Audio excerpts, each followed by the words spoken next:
Welcome, everybody, to Beyond the Headlines. So happy you could join us. This is a really cool Post and Courier concept in which we take deeper dives into some of our better and most compelling and popular stories. And today, Jeff Hartsell of the Post and Courier, a veteran of our sports staff, is going to talk about Raven Saunders and her amazing run, not just to the Olympics and to a gold medal in Tokyo, but long before that. Jeff Hartsell has been on this story. Raven Saunders from right here in Charleston and Burke High School, as I said. Let me introduce myself. I'm Gene Sapakoff, Charleston Post and Courier sports columnist.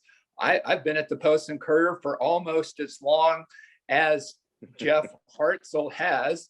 And I'm going to let Jeff introduce himself in just a second. But first, a reminder that this Post and Courier event is being recorded and will be available later at postandcourier.com. And also, if you'd like to submit some questions, you can do that via the Q&A function that is open at the bottom of your screen. Jeff, tell us a little bit about yourself, and then I'm going to open it up to questions and start with some questions of my own.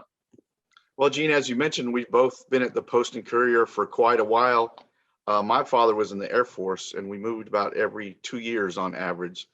So I think when I got to Charleston, I just wanted to stay somewhere, and you couldn't pick a much better spot than Charleston. I've been happy to work at the Post and Courier all these years, covered many different events, and Raven Saunders is one of the most remarkable stories I've covered over a period of time. We've been following her since she was in high school at Burke, where she won 7 state championships in her high school career and was actually the Gatorade High School National Player of the Year as a senior. And her remarkable journey now includes 2 Olympics and a silver medal in Tokyo. Jeff, I agree with you. You and me have both covered all kinds of sports, not just here in the Lowcountry, but across the Palmetto State. And Raven Saunders, just so fascinating, so compelling, and has just so many facets to what makes her interesting. And then it just all kind of peaks in Tokyo with a gold medal. Jeff, kind of take us back to how you first heard about Raven years ago and first kind of got onto the Raven Saunders story, if you will. Well, she first came to our attention as a 9th grader, a freshman at Burke High School, when she started throwing remarkable numbers in the shot put for a high school freshman. And so we've been following her ever since. And her story is really interesting in the fact that she wanted to be a basketball player when she was young, but she only grew to about 5'4". So she realized quickly she wasn't going to make it as a power forward in the WNBA. And a coach suggested she take up the shot put, and she did, and actually went on YouTube and watched some of the great shot putters and sort of taught herself how to do it. And then one day at a track meet at James Island High School, Coach Herbert Johnson saw Raven throw and went up to her and said, "If you keep working, you'll be state champion one day." And little did he know that she would actually be a 4-time national champion in college and an Olympic silver medalist. So we've been following Raven ever since that time, and her story has taken many twists and turns over the years, especially this year at Tokyo. Jeff, not only is she's just so great athletically, but also, I mean, the hair, the size, the facial expressions, and just such a colorful personality. How would you say that Raven has evolved in her journey, both athletically on the one hand and then personally on the other? Well, her personal journey has really been remarkable. You mentioned the Hulk character. That's something when she was in the weight room at Burke High School with the guys, with the boys, they were so impressed with her strength, they started calling her Hulk. And she really adopted that persona as she continued in her career. And as we mentioned, a 4-time national champion in college. When she got to the Rio de Janeiro Olympics in 2016, she was only 20 years old. And by shot putter standards, she's tiny. She's big and muscular, but she's only 5'4". And many of those women are much taller and bigger than Raven. So she's had to figure out a way to compete on a world-class level. And early in her career, she was what they call a glider. She just glided across the ring and launched the shot put. And she realized she was going to have to become a spinner to fully harness her explosiveness and her quick feet, which are really a big part of her success as a shot putter. And then on her personal journey, of course, after the 2016 Olympics, she suffered a period of depression where she actually considered committing suicide. I'll never forget when she told me that story. She was driving down the road at Ole Miss, where she went to college, and thought seriously about driving her car off the road. And in that moment, she pulled over and she texted a counselor she had been working with. And that moment really saved her life. And leading up into the Tokyo Olympics, of course, she's been very outspoken about her struggles with mental health. And that sort of became a theme in Tokyo, with Simone Biles and her, what she went through in Tokyo. So Raven really got a lot of attention, gained a lot of traction, and I think affected a lot of people with her message leading up to Tokyo. Again, if you're just joining us, this is Beyond the Headlines of Charleston Post and Courier, a look at some of our most compelling stories. And today, I am Gene Sapakoff, and we're with Jeff Hartsell talking about Raven Saunders and the Burke High School graduates' amazing run to Tokyo and the Olympic gold medal in the shot put. You talked about how young Raven is, just 24 right now, Jeff, is that right? She's 25, and just to be clear, she won the. Just to be clear, she won the silver. Okay, in yeah. Tokyo. Sorry. Gong Lijao of China won the gold, and Raven won the silver.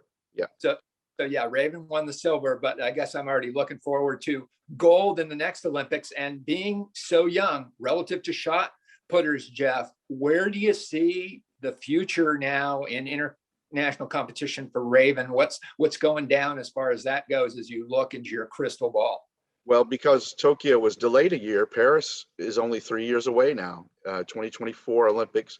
Raven will be 28 years old, right in the prime of her career. Gong Lijao was 32 this year when she won the shot put. I see Raven as the favorite in Paris. Gong Lijao will be 35 by then. Who knows if she'll even still be competing, even though in women's shot put, you can compete for a long time. Michelle Carter showed that in Rio when she won the gold, I think at 32 years old as well. So Raven has plenty of good years ahead of her, and she wants to compete, she told me, for at least 11 to 12 more years. So I think she's going to be a 4-time Olympian, which is really amazing. Also, Jeff, like you said, Raven's coming to her own athletically, being 5'4", having to learn, as you said, Jeff, to adjust to how to compete with these bigger, stronger shot putters. And then also, her personal life, she just seems much more content, happier. And then that puts her kind of in a place where she can really inspire others, and not just mental health, but in some other areas. I just want to veer for a second here away from Raven, just to say that in Charleston, in these Olympics, we have Jasmine, Camacho, Quinn winning a gold medal in the 110-meter hurdles, and Chris Middleton winning a gold medal in men's basketball. I'm old enough to say kids, but 3 young Charlestonians that went to 3 Charleston high schools winning medals in the same Olympics. That is pretty ridiculous, Jeff. That's an amazing show for the Low Country. And of course, Jasmine, Quinn, Camacho, and Raven Saunders were coming up at the same time at Fort Dorchester and at Burke High School. They were on the all Low Country teams for the Post and Courier at the same time. I think each one of them was our athlete of the year at one point. And of course, Jasmine is running for Puerto Rico in her career. That's where her mother is from. So to honor her mother, she's running for Puerto Rico. And she actually won only the 2nd gold medal in the history of Puerto Rico. Then, of course, we all know Chris Middleton leading the Bucks to the NBA championship along with Giannis. And he went immediately from the NBA Finals to Tokyo to help Team USA win the gold. And even though Kevin Durant led that effort, I think it's fair to say Chris was a steadying influence on a team that had struggled in the run-up to the Olympics. So what a fabulous Olympics for Charleston. That really is amazing. Jeff, as you might suspect, we have some submitted questions on Raven Saunders, and Sarah Dwyer asks about, what you think, what's the biggest positive learning moment that other people could benefit from this Raven Saunders silver medal in Tokyo at the Olympics? Well, I think her message of just being yourself and being who you are and proud of who you are. I think part of Raven's journey has been coming to, I don't know if coming to grips is the right phrase, but with her identity as a gay Black woman, and fully living that and representing that demographic, if you will. When she raised her arms in an X over her head in Tokyo, she said it was to represent the intersection of oppressed people. And of course, she is gay, she is Black, and she has struggled with mental health. And I think she sees herself as a representative of all those groups uh, that at one time or another, you could say, have been oppressed in our world, in our society. And I think the fact that her message has gotten across, she's heard from so many people that her message has made a difference for them. I think that really helps her uh, realize that it's all worth it. Yeah, and I think Raven, like you mentioned, when she did the X, I think she really acquitted herself well and articulated that not just well, but kind of concisely. And when you have an Olympics and it's on multiple channels across, the NBC network or whatever, some things get lost in the shuffle. But I just hope that reached a lot of people, not just nationally, but internationally. Jeff, Brady Anderson asked if you know where Raven Saunders might be continuing her training as she goes forward.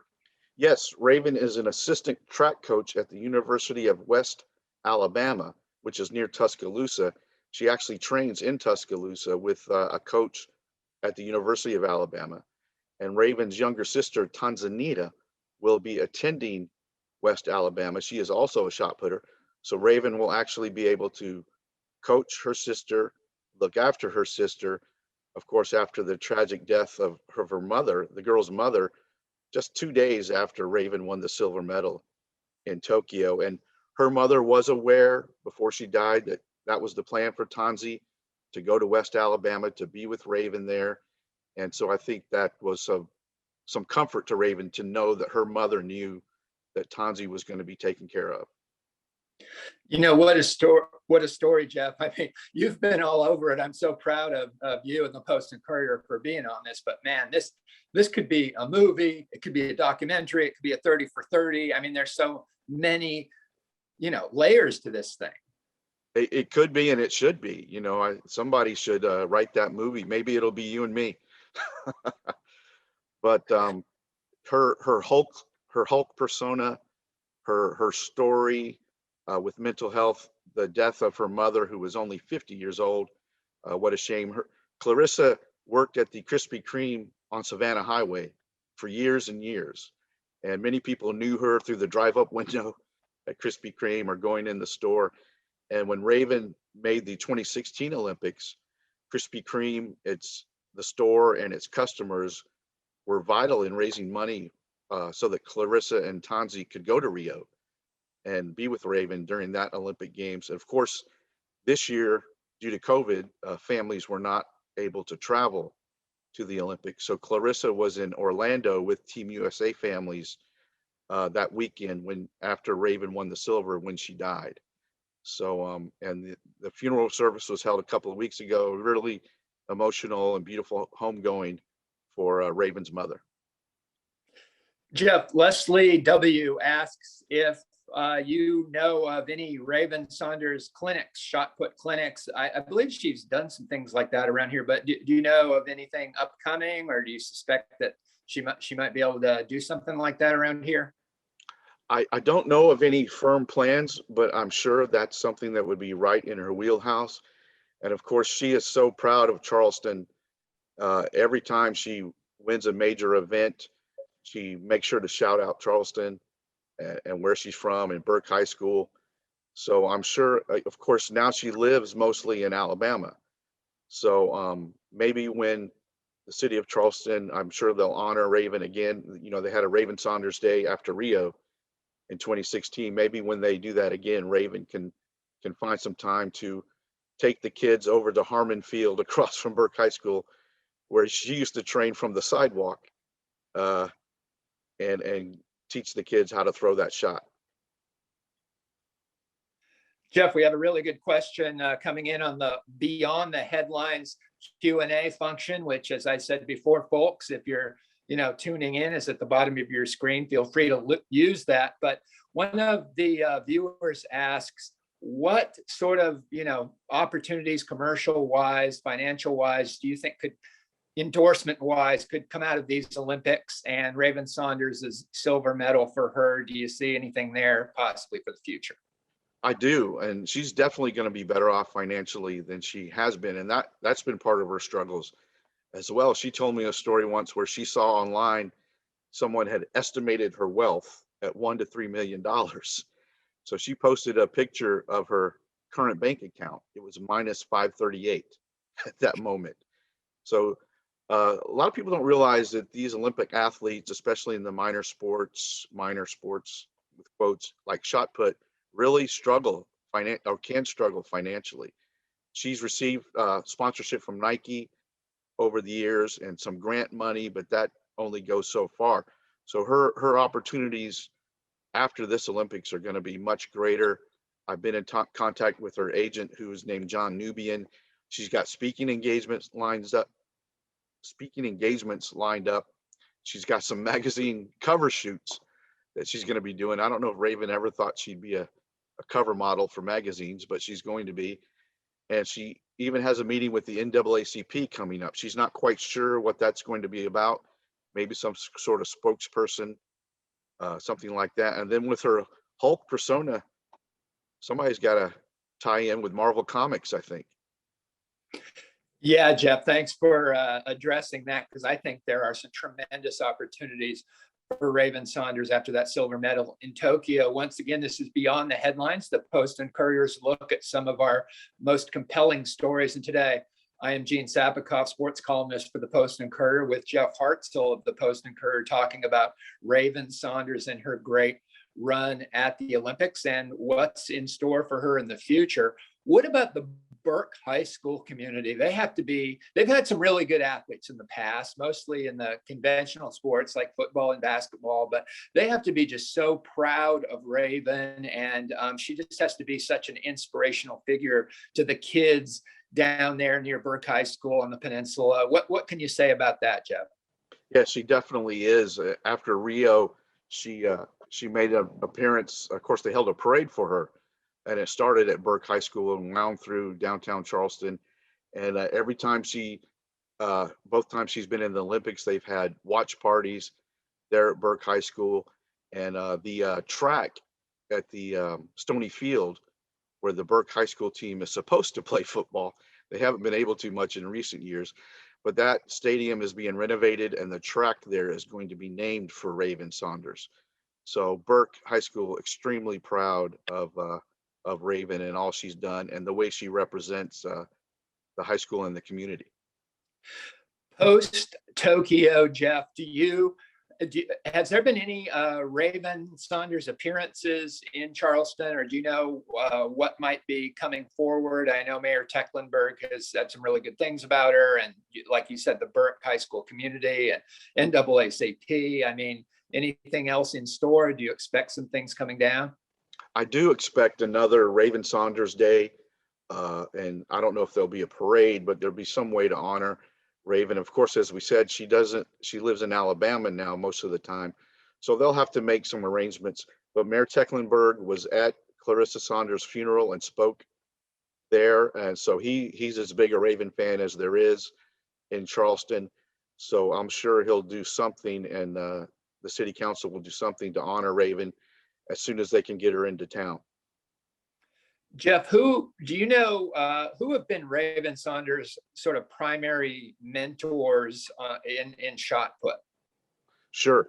I mean, a key figure in her story is Herbert Johnson, who is a local track and field coach, and he's the one that saw Raven at a high school meet when she was in 8th grade over at James Island High School, and told her, "You could be state champion one day." They began working together from that day forward, and Herbert would actually get in the ring and throw with her as they tried to figure out this spin move that Raven wanted to do. And he's really been a father figure, more than just a coach, a father figure, a mentor to Raven over the years. If you look at some of her bios, like at Ole Miss and Southern Illinois and Team USA, she'll actually list Herbert Johnson as her father. That's how much she thinks of Coach Johnson. She calls him her old man, and he really was the key figure in, along with Clarissa, in helping Raven through her journey. That's just such a great story. To have mentors like that is so important for these young athletes, and you can just see what it's done for Raven Saunders. Jeff, can you kind of talk about Raven's ability to do her best in the toughest competition? I mean, U.S. trials or the Olympics. She really seems to have some clutch about her. She really does, and I think a lot of it has to do with that Hulk persona that she works herself into a state of hyper focus, I think. And as we mentioned before, Raven's style depends a lot on speed and explosiveness and timing. She's not going to muscle it out there 60 feet just on sheer strength like some of these women do. She's got to put it all together in the right moment. And that's why in the past she's been a little inconsistent at times, because if the timing isn't right, the throw is not going to be where she wants it to be.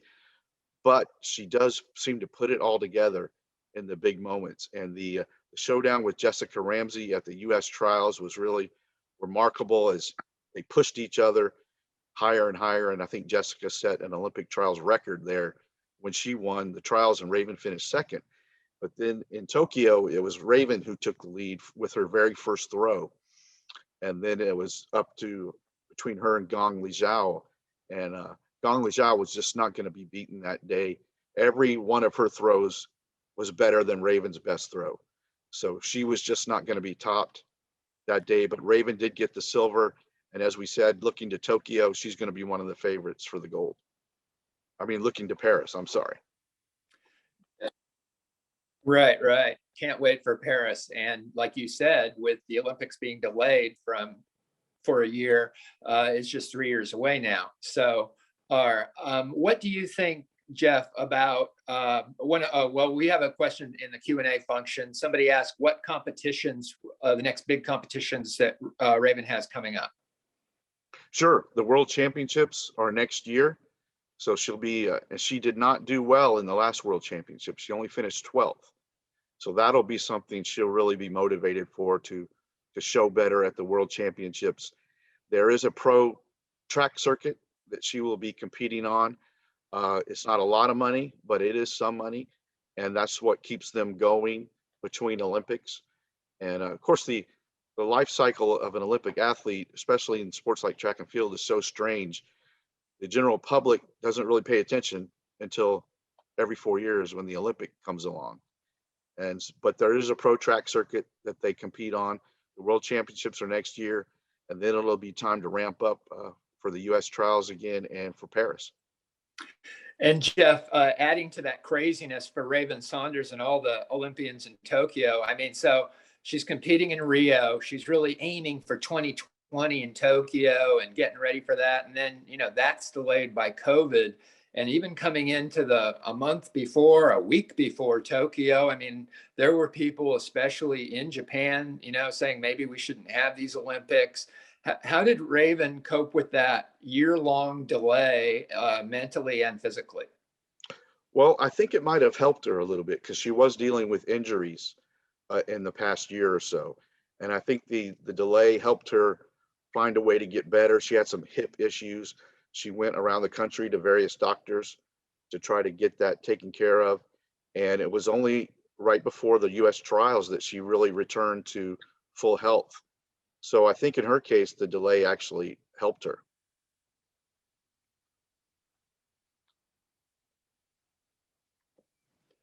Jeff, we have another question from the Q&A format. You mentioned the pro track circuit, track and field circuit that Raven might be taking part in.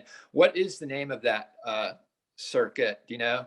It's called the Diamond League, and they travel all around the world to different stadiums and compete. The women's shot put is not held at every Diamond League meet, but it is held at some, and hopefully Raven will be able to make those meets. That would be very cool. Let me ask you this, going back to Raven at Burke High School, and like you said, Herbert Johnson getting her, going in the shot put. And then by the time, she's just winning event after event, state titles and this and that. What went into Raven's college choice coming out of Burke? That's a good question. Southern Illinois was her first college she attended. Southern Illinois was at that time and still is very well known for its throwing program, discus, shot put, hammer throw. They've produced some very good female throwers over the years, and their coach there was a husband and wife team, and I can't recall their name right off the top of my head, but the wife was the head coach, I'm sorry, and her husband was the assistant coach for throws. So I think, and they were on Raven very early, and I think the idea of following in that tradition at Southern Illinois and working with those two coaches who were acknowledged as some of the best in the country as far as throws go, that attracted her. So she went to Southern Illinois to start with, won, I think, 2 national championships there, and then her coach was hired by Ole Miss. So after her coach went to Ole Miss, the husband and wife team, Raven followed them to Ole Miss and won a couple of more national championships there.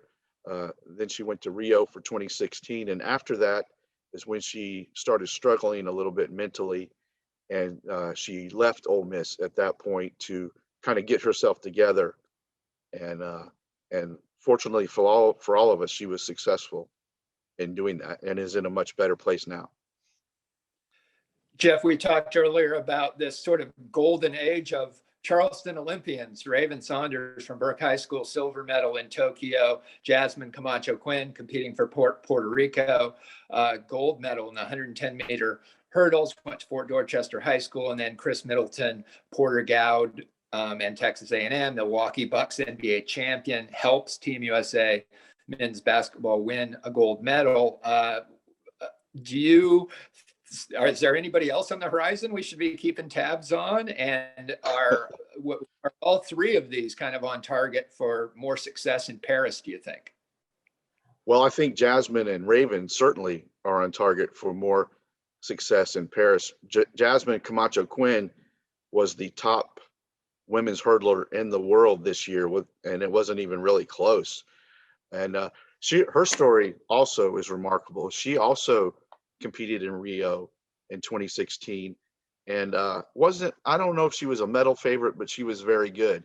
But in the semifinals, she hit a hurdle in the 100-meter hurdles and fell to the track. And just like that, her Olympic dream was over for 2016. And that had a devastating effect, as you might imagine. But she said after that race, this race won't define me. And she didn't let it.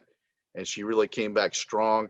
And as I said, was clearly the top hurdler in the world this year. And she proved that in Tokyo, much to the pride of her family, which includes NFL star Robert Quinn, her brother, who also went to Fort Dorchester High School.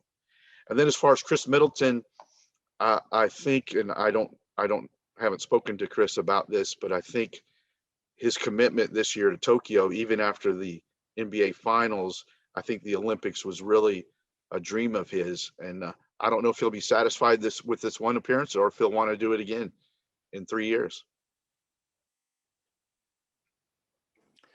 Well, Jeff, thanks a lot. And thank all of you people viewing so much for watching this edition of Beyond the Headlines of the Charleston Post and Courier. And remember, you can sign up for free newsletters at postandcourier.com /newsletter-sign up. That's postandcourier.com /newsletter-sign up. And if you're not a subscriber, which you certainly should be, you can sign up at postandcourier.com/subscribe. And what a great deal the Charleston Post and Courier has for you right now. Now, listen to this deal. 4 months, all access, statewide, for just $4. Let me repeat. The Post and Courier, the greatest news gathering organization in the state of South Carolina, 4 months, all access statewide for $4. For Jeff Hartsell of the Post and Courier, I'm Gene Sapakoff. Thanks so much for viewing Beyond the Headlines.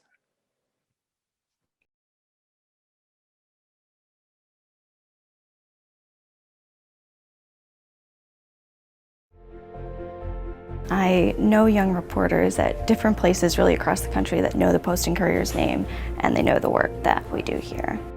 One of the things I really like to do is meet people face to face. You can tell that they're more invested in giving you that information and that understanding when you've taken the time to be there and meet them. The reporters who are doing this work and doing this journalism are invested in the community the same way that our readers are. We live here, we work here, and it's a priority here to be able to serve our readers in the way that helps them the most and informs them the most. We're able to do the work that we do here every day at the Post and Courier because of our subscribers. So to support, please subscribe.